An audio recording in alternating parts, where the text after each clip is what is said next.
The massive doors of the Galactic Council chamber hissed open as Ambassador Jake Morrison walked through them for what would be the last time.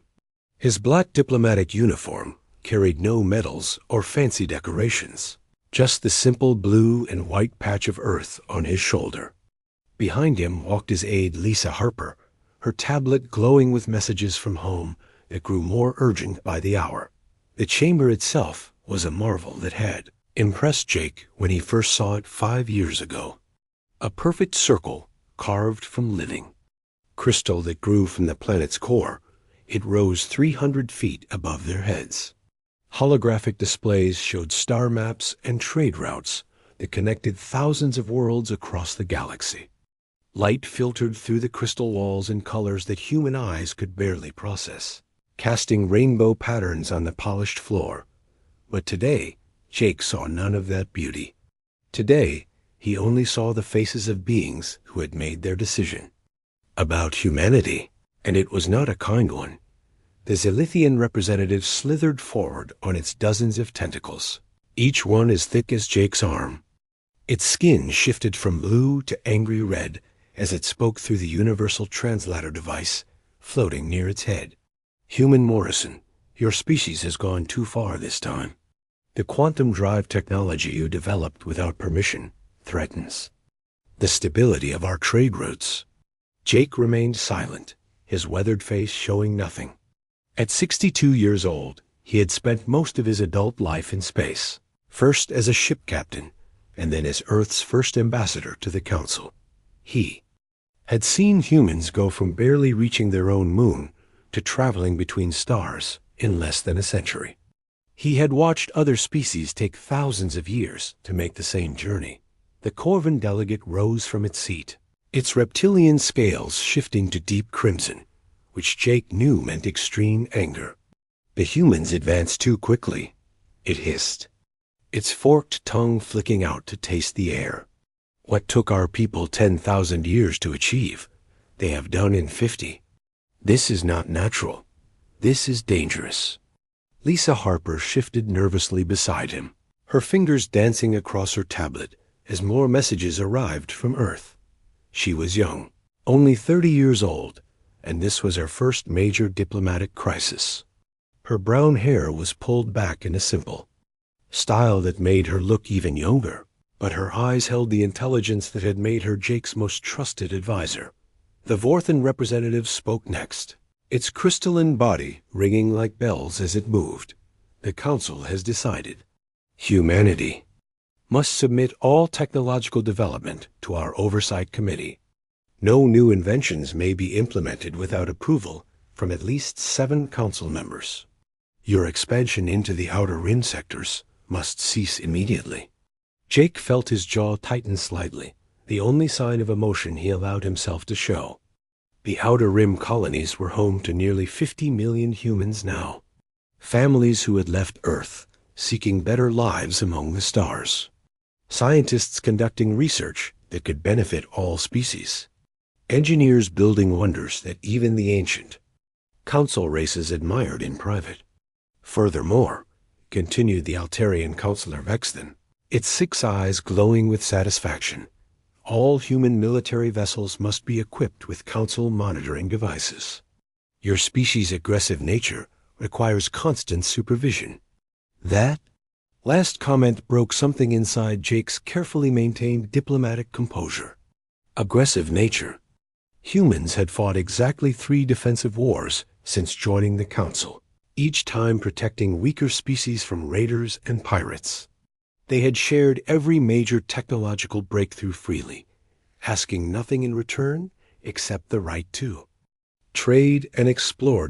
Lisa leaned close to whisper in his ear. Sir, we're getting reports from across human space. Council ships are moving to blockade our major trade routes. They're not waiting for us to agree to their terms. Jake nodded slightly, then stepped forward to the center of the chamber. The polished floor reflected his image, making it look like 2 humans stood there instead of 1. He had rehearsed this moment in his mind for the past week, ever since Earth's government had sent him very specific instructions about what to do if it Council made unreasonable demands. "Honored members of the Galactic Council," he began, his voice carrying clearly through the vast chamber. "A united Earth Federation has always sought partnership with your great civilizations. We came to you as students, eager to learn from species with thousands of years of experience among the stars." The alien delegates leaned forward in their seats, expecting either submission or desperate negotiation. They had used these same tactics on dozens of younger species over the millennia. Present impossible terms, and graciously accept something slightly less harsh, making the victim grateful for their mercy. "We shared our discoveries freely," Jake continued. "Our medical advances have extended lifespans for 17 council species. Our agricultural techniques have ended famine on 43 worlds. Our engineering innovations have improved the efficiency of your starships and space stations by an average of 30%. Counselor Vexthen's tentacles writhed with impatience. "Yes, yes, humanity has been useful. That is why we are willing to let you remain in the Council under proper supervision. Accept our terms and this unfortunate incident will be forgotten." Jake reached into his jacket and pulled out a formal document, its pages sealed with the official stamp of Earth's government. The chamber fell silent as he held it up for all to see. "The United Earth Federation hereby formally withdraws from the Galactic Council, effective immediately," he said, his voice steady and clear. "We came here seeking partnership, not patronage. We sought allies, not masters." The silence that followed was so complete that Jake could hear the subtle hum of the chamber's life support systems. Lisa stood straighter beside him, her nervousness replaced by pride in her species and their representative. The Zalithian delegate's tentacles lashed wildly. "You cannot simply leave. There are treaties, trade agreements, mutual defense pacts, all of which become void when you attempt to strip us of our fundamental right to self-determination," Jake replied. He placed the document on the central podium where all the council members could see it. "As of this moment, all human personnel are being withdrawn from council space. All joint projects are terminated. All trade agreements are canceled." Vexthen rose from his seat, his 6 eyes blazing with anger. "You think you can survive without us? We control the primary hyperspace routes. We regulate interstellar commerce. We maintain the peace between species." Jake smiled for the first time since entering the chamber, and it was not a pleasant expression. "We survived ice ages and plagues, world wars and asteroid impacts. We went from wooden ships to faster-than-light travel in 400 years. We will adapt." He turned toward the chamber doors, Lisa falling into step beside him. Behind them, the alien delegates began talking all at once, their voices rising in panic as the reality of the situation became clear-dot as they reached the doors. Jake paused and looked back one final time. "When you are ready to treat humanity as equals rather than subjects, you know where to find us.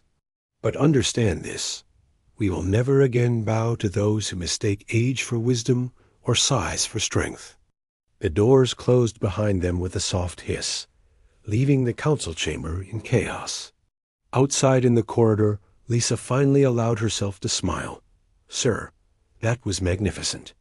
Jake nodded grimly as they walked toward the shuttle bay. "Now comes the hard part. We have to prove we meant every word." Captain Maria Santos stood on the bridge of the UES horizon, watching the stars streak past as her ship moved through hyperspace toward the outer rim territories. The exploration vessel had been conducting routine surveys of uncharted systems when the encrypted message arrived from Earth Command.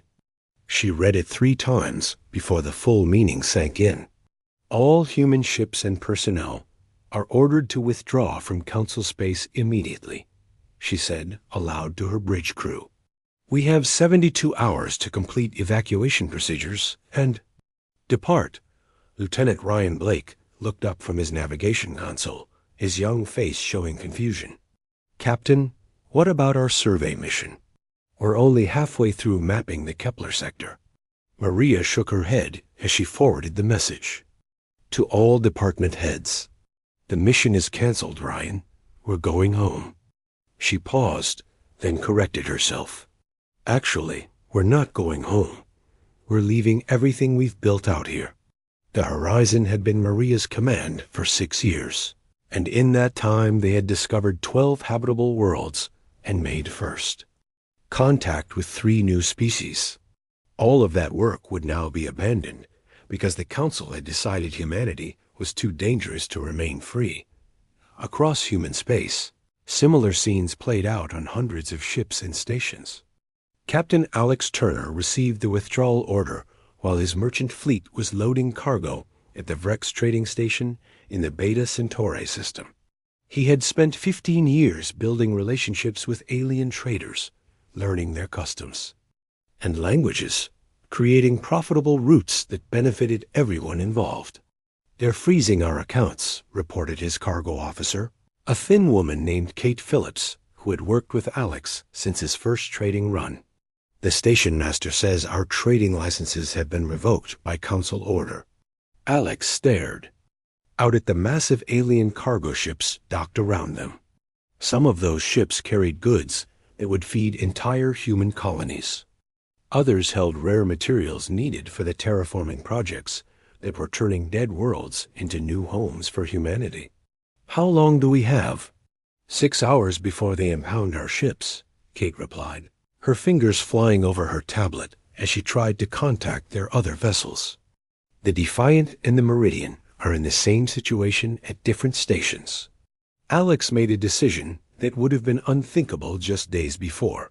Send a message to all our ships. Abandon the cargo and run. We'll sort out the financialness. Later, on Research Station Kepler, Dr. Elena Rodriguez worked frantically to pack 30 years of collaborative research. The station orbited a gas giant in council space, and its laboratories had produced breakthroughs in medicine, physics, and xenobiology that had benefited dozens of species. Now all of that work would be lost. The Corvin research team is refusing to help us evacuate, her assistant told her as they loaded data cores into transport cases. They say we're thieves trying to steal council property. Elena bit back an angry response. Half the research on the station had been conducted by human scientists using human funding, but the other half represented joint projects with alien colleagues she had considered friends, people she had worked alongside for decades, sharing meals and celebrating discoveries together.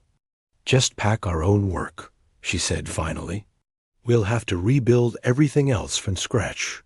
The situation was worst for the human colonies scattered throughout council space. On New Geneva, nearly 2 million humans had built a thriving agricultural world that supplied food to 17 different systems.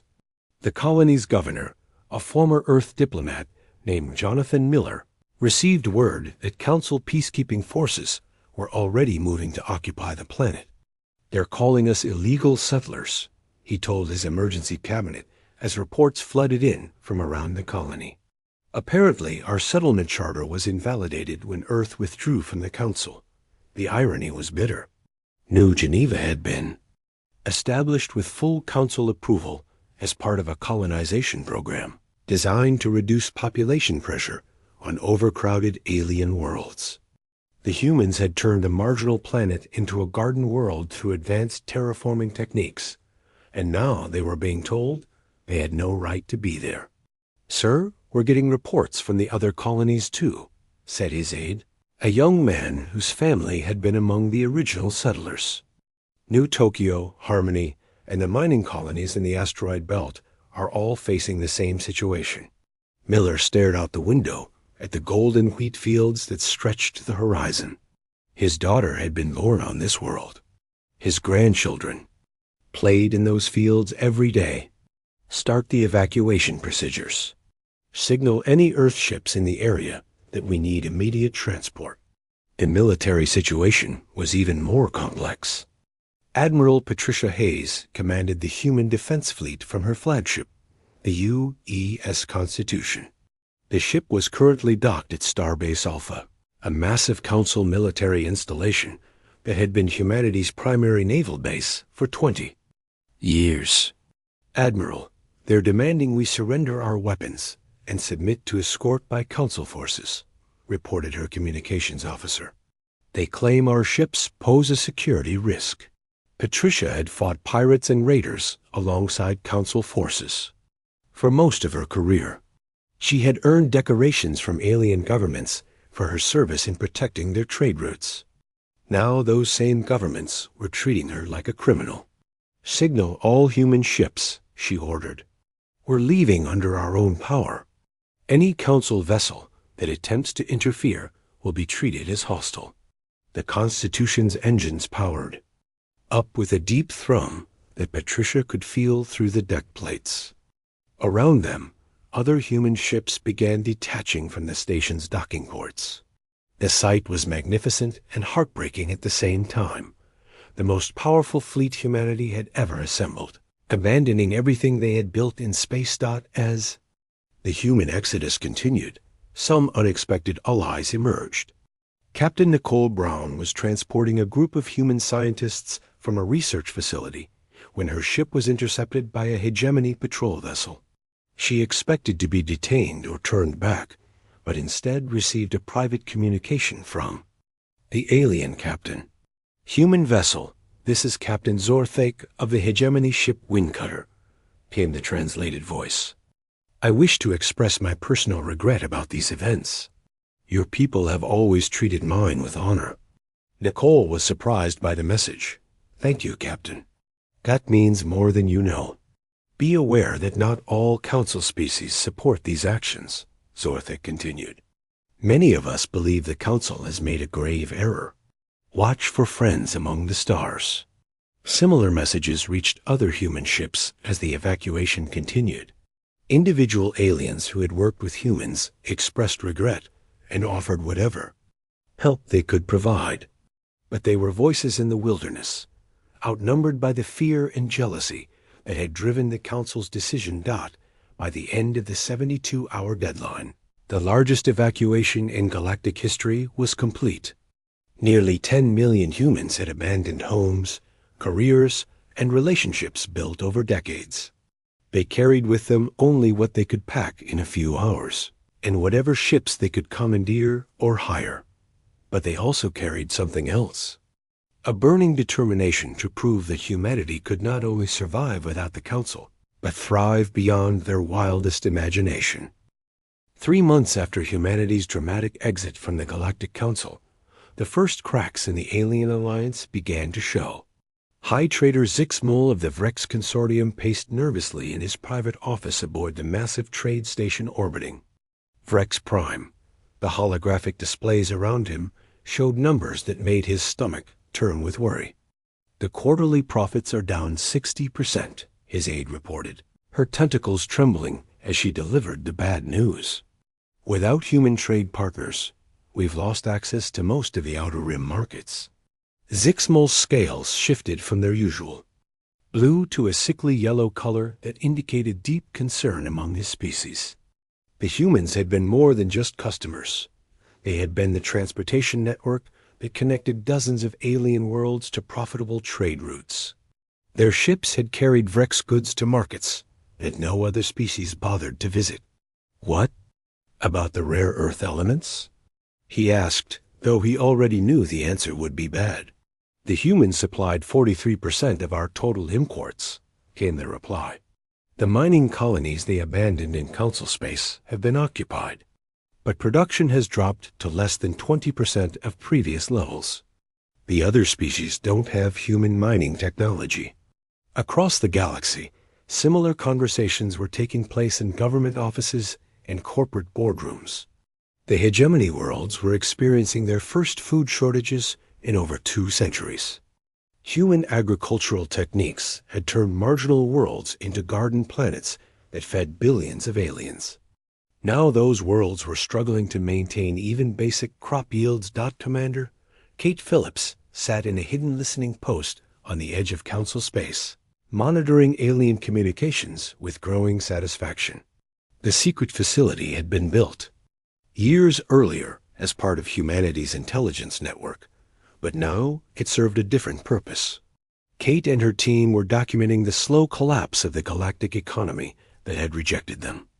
The Corvin military is reporting mechanical failures across 60% of their fleet, reported her communications specialist, a young man named Paul Stevens, who had once worked as an engineer on Council ships.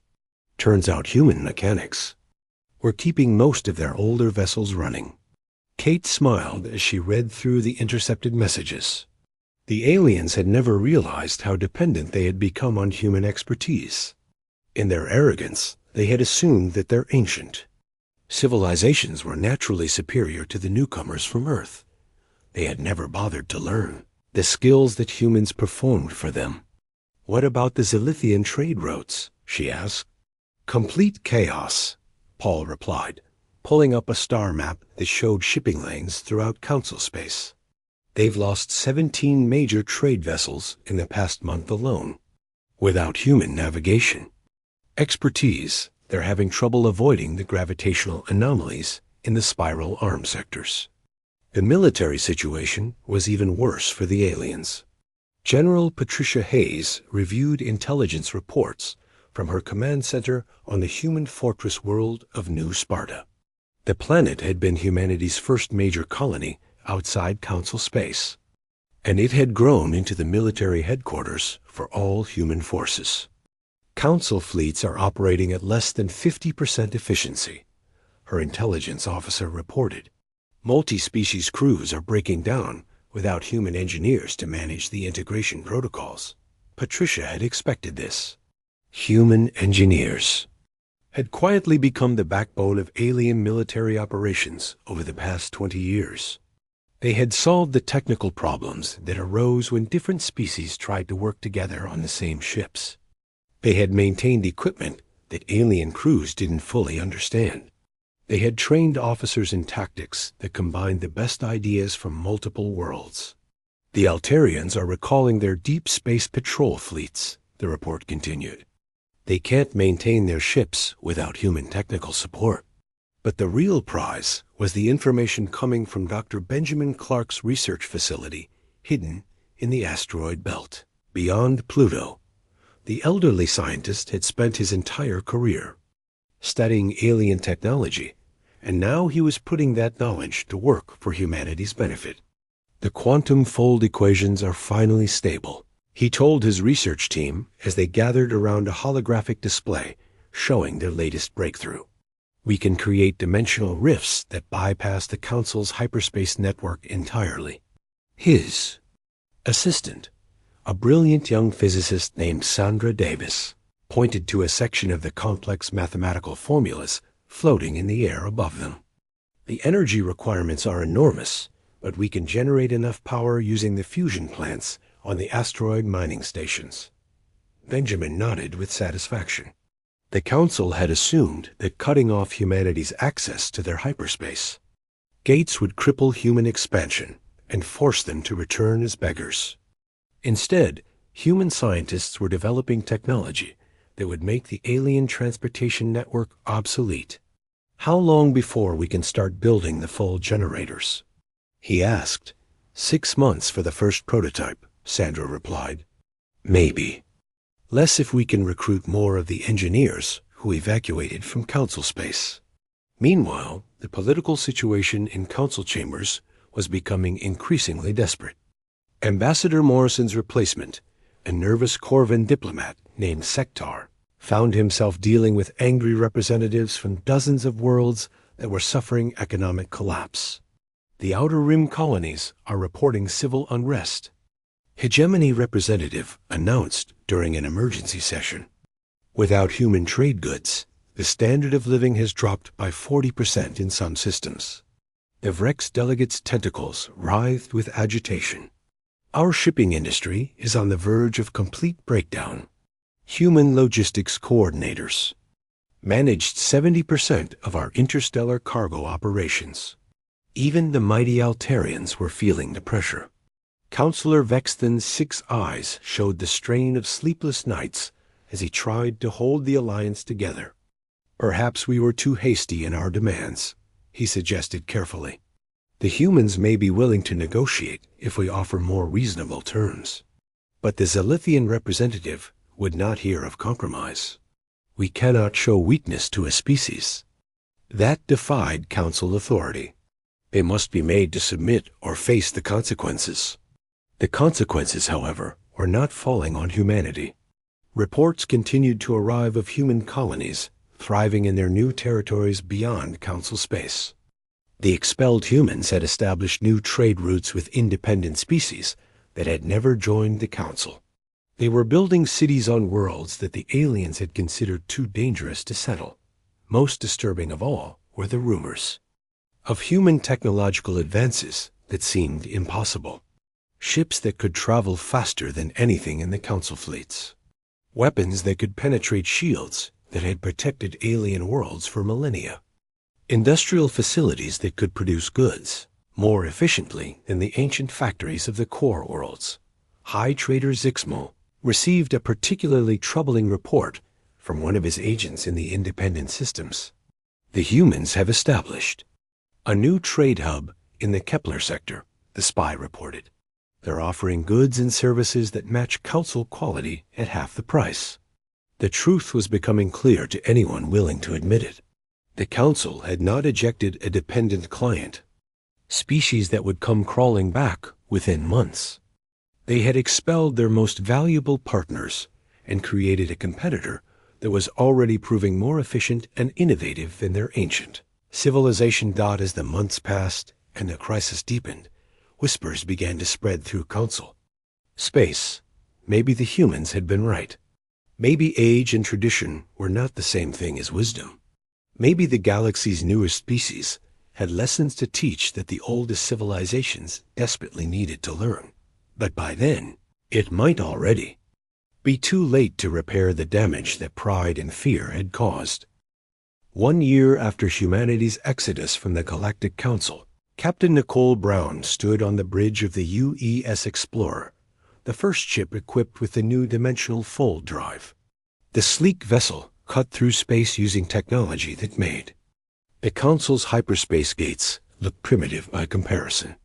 Where alien ships needed established jump points and careful navigation through predetermined routes, human vessels could now create their own pathways through dimensions that Council scientists had never even discovered. "Fold space stable, Captain," reported her navigation officer as they approached the Kepler 442 system. "We'll arrive at the target coordinates in 30 minutes. Nicole nodded with satisfaction. The same journey would have taken a council ship. 3 days using the hyperspace network, assuming they could even reach this remote sector. The humans had been exploring regions of space that were completely unknown to the galactic community, and what they found there was changing everything. Behind them followed a fleet of colony ships, carrying 50,000 volunteers eager to start new lives on worlds that promised unlimited opportunity. These were not refugees fleeing persecution, but pioneers choosing adventure over the safety of established civilization. The human expansion had transformed from a desperate evacuation into a gold rush of exploration and settlement. "Captain Brown, we're receiving signals from the surface," her communications officer announced. "The advance team reports that the terraforming equipment is working perfectly. Atmospheric composition is within acceptable parameters for human habitation." Nicole smiled as she watched the blue-green world grow larger on the main screen. In just 6 months, human engineers had developed terraforming technology that could prepare a planet for colonization in a fraction of the time required by traditional methods. The techniques were based partly on research abandoned when they left council space, but mostly on new discoveries made in the ruins they kept finding on unexplored worlds. Professor Sandra Davis had made the breakthrough that changed everything. Working in a secret laboratory hidden in an asteroid field, she had deciphered the mathematical principles behind ancient technology found in ruins. scattered across the galaxy's outer regions. The discoveries were staggering in their implications. The Forerunner sites contain technological knowledge that surpasses anything the Council races have achieved, she explained to the emergency meeting of Earth's Science Council. Dimensional manipulation, matter conversion, energy systems that could power entire star systems using nothing but quantum vacuum fluctuations. Dr. Benjamin Clark, now promoted to head of humanity's Advanced Research Division, studied the holographic displays showing artifacts recovered from a dozen different worlds. The interesting thing is that these ruins are all in regions the Council considers too dangerous to explore. It's almost as if someone deliberately placed this knowledge where only the most adventurous species would find it. The technological advances were accelerating human development at an unprecedented rate. Engineer Paul Stevens successfully completed the first test of a matter conversion plant that could transform asteroid rock into any element needed for construction or manufacturing. The implications were enormous. Humans would never again need to depend on others for raw materials. But the real triumph came when the first human ring world began construction in the Wolf 359 system. The massive structure dwarfed anything attempted by Council civilizations, yet human engineers completed the basic framework in just 8 months.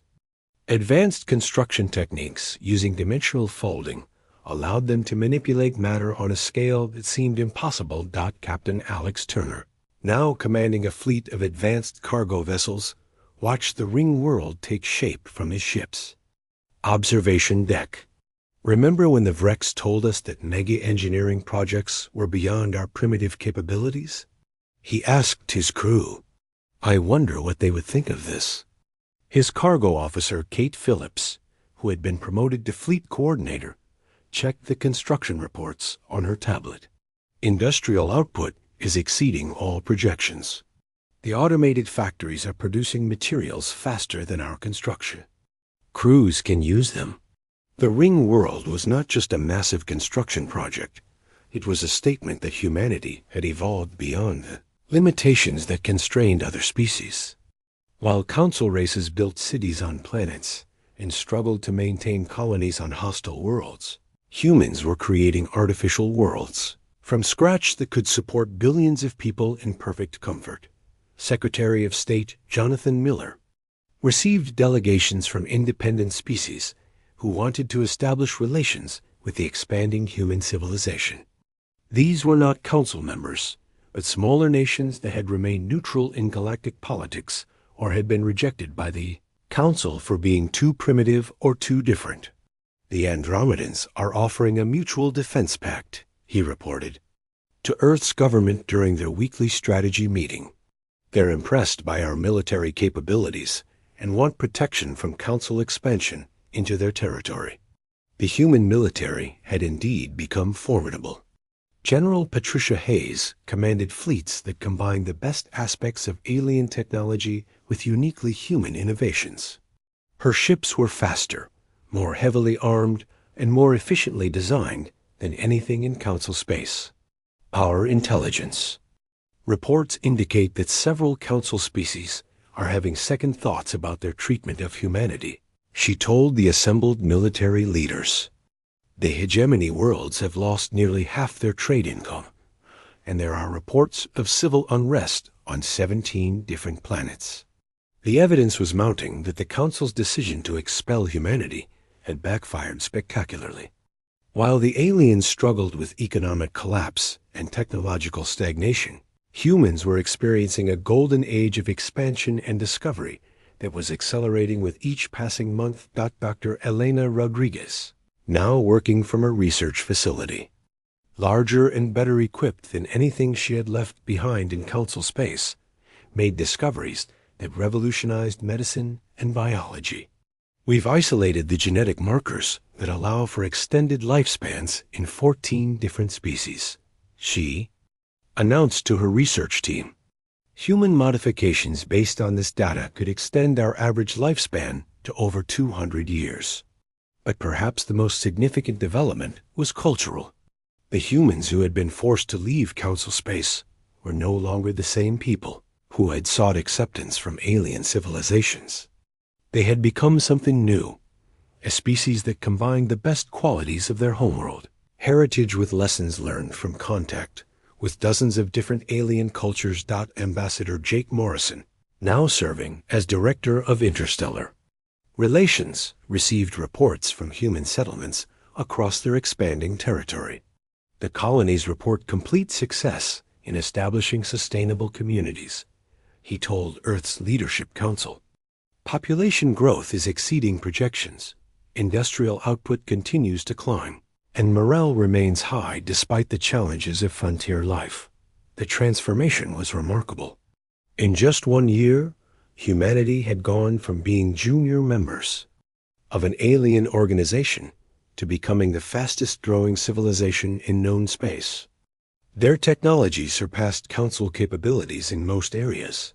Their economy was booming despite having no access to traditional trade routes, and their military was growing stronger every day. Most importantly, they had proven that they did not need the Council's permission to reach for the stars. The galaxy was vast enough for human ambitions, and the ancient aliens who had tried to cage humanity's potential were learning that some forces could not be contained by fear and jealousy. The humans were no longer asking for acceptance from anyone. They were writing their own destiny among the stars, and that destiny was far grander than anything the Council had ever imagined possible. 2 years after humanity's dramatic exit from the Galactic Council, a small fleet of alien ships approached the edge of human space, carrying a delegation that would have been unthinkable just months earlier. The once proud representatives of ancient civilizations now came not as rulers offering terms to subjects, but as desperate petitioners seeking help from the species they had tried to control. Ambassador Jake Morrison, now bearing the title of Director of Interstellar Relations, received word of their approach while standing on the observation deck of the UES Constitution. The massive vessel served as humanity's new diplomatic headquarters, and its size alone sent a clear message about how much had changed. At 3 kilometers long, it dwarfed most Council dreadnoughts and incorporated technology that made alien warships look like primitive toys. "Sir, the Council delegation is requesting permission to enter our space," reported his aide Lisa Harper, who had been promoted to Deputy Director after her excellent service during the crisis. They claimed to have important diplomatic proposals to discuss. Jake studied the tactical display showing the alien ships. They were flying in a defensive formation that suggested nervousness rather than aggression. Their weapons were powered down, and their shields were at minimum strength, clear signs that they came seeking favor rather than demanding submission. Grant them permission to approach, he decided, but make sure they understand that they're entering sovereign human territory under our rules and protection. The irony was not lost on anyone present. The same aliens who had demanded humanity submit to their oversight were now asking permission to enter space that humans had claimed and defended through their own strength and ingenuity. Captain Maria Santos, now commanding the Constitution's escort fleet, watched the alien ships approach with a mixture of satisfaction and caution. "Their flagship is the Zilithian vessel Dominance," she reported to Jake over the communications link. "The same ship that blockaded human colonies during the evacuation." The delegation that boarded the Constitution was a shadow of the confident group that had expelled humanity from the Council chambers 2 years earlier. Councillor Vexthen of the Altarian Collective moved with the careful steps of someone who knew they were no longer in a position of power. His 6 eyes showed the strain of months spent dealing with crises that seemed to multiply faster than solutions could be found. The Vrex representative looked even worse. High Trader Zixmal's scales had faded to a dull gray color that indicated chronic stress among his species.